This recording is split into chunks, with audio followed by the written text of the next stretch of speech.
Pahiga muna tayo, matulog muna. Habang inaantay na mapuno ang truck. Tulog muna. Ito ang aking kwarto dito sa aking truck. Oh, di ba?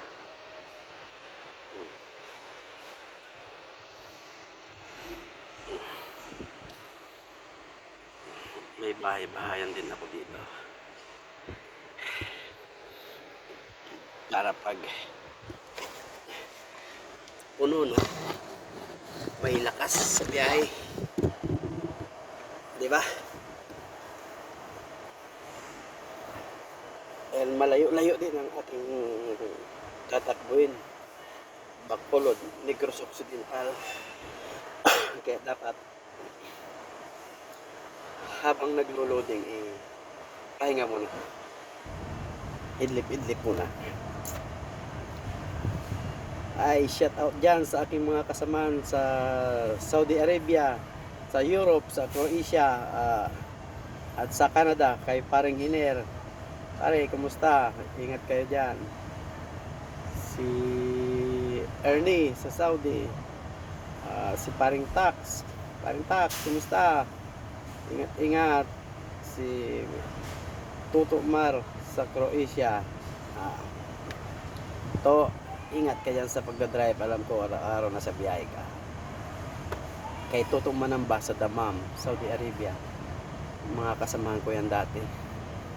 Mga Sapco boys. Ngayon naiba na kami ng landas. Ako sa Pinas, aking mga kasamahan nasa Saudi pa rin.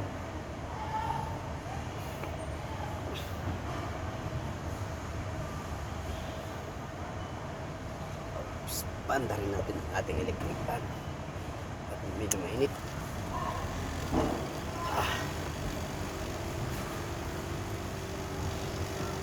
Shout out sa aking mga kasamahan.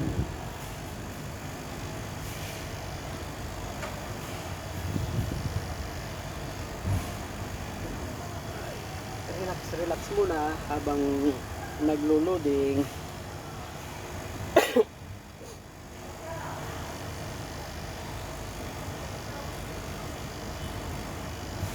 Ay, sa aking batchmate pala, sa aking friend, sa aking kaibigan, Paring Rene, anak Lito. Kumusta? Ingat.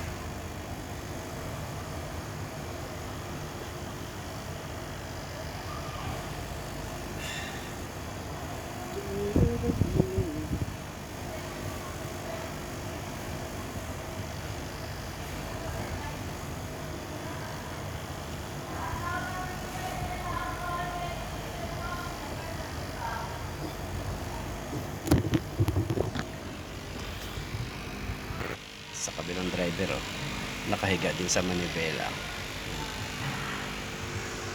Ayun, kabila, naglo-loading din yan.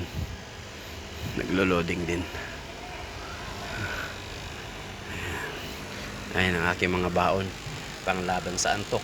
Dingdong, may pandesal pa nakasabit, may chicherya pa, diba? May tubig dito. Parang sa Saudi din. May baon-baon pa akong pag gusto kong magkape. May thermos. May kape yan. Kompleto yan. Panglaban sa antok.